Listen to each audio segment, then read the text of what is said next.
Well, hello. Here we are at Monticello, the most photographic site on this campus. On this property, this estate. It's one of the most photographic views of the house of anywhere around. Obviously, you recognize it from the back of the nickel. The last time you got some change at 7-Eleven or wherever you spend your money.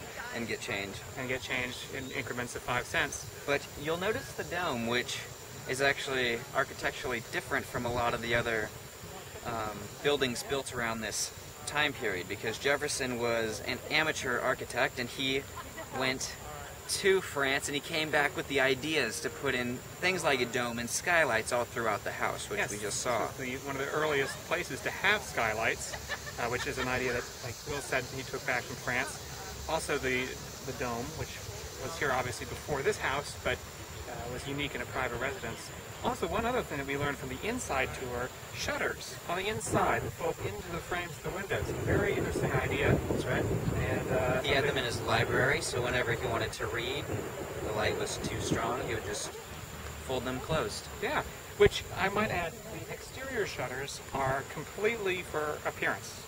They can be closed, but they're not necessary because of those interior shutters, which is interesting. I wanted to ask more about that, but I never did. But one thing to note, this house was 9 years in construction, and that's quite a while for any house. And all of the railings that I don't know if you can see them, but there are railings. It's kind of a very symmetrical shape, which Will, I know, is like. That's all for collecting rainwater. We are on the top of a mountain, which is a very unique location. At that point in time, people didn't put houses on top of mountains, and they did here. And so how are you going to get the water up? It's a very deep well. And so he collects it through these walkways, which channel it into gutters and into a reservoir. Brilliant idea. That's right. He was a very smart individual. Yeah, and like us, an amateur architect. Just like us. We're more enthusiasts because we don't actually have anything to build. That's true, but someday we will. Someday we will. So, anyway. Keep you updated. In his study, he's got a bust of John Adams, and I often think of our relationship as being like Thomas Jefferson and John Adams. You know, we probably die on the same day, 4th of July. Hopefully. Very patriotic day to die. Absolutely.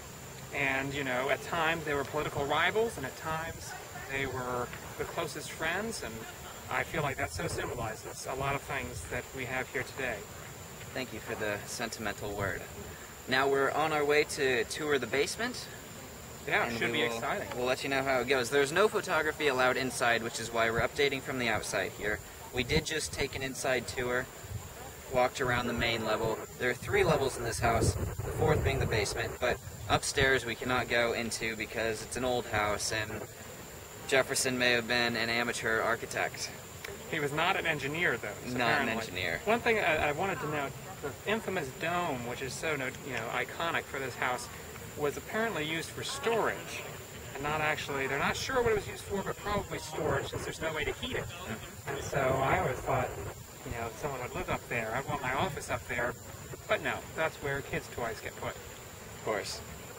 And slave toys, apparently. More updates to come. See you around.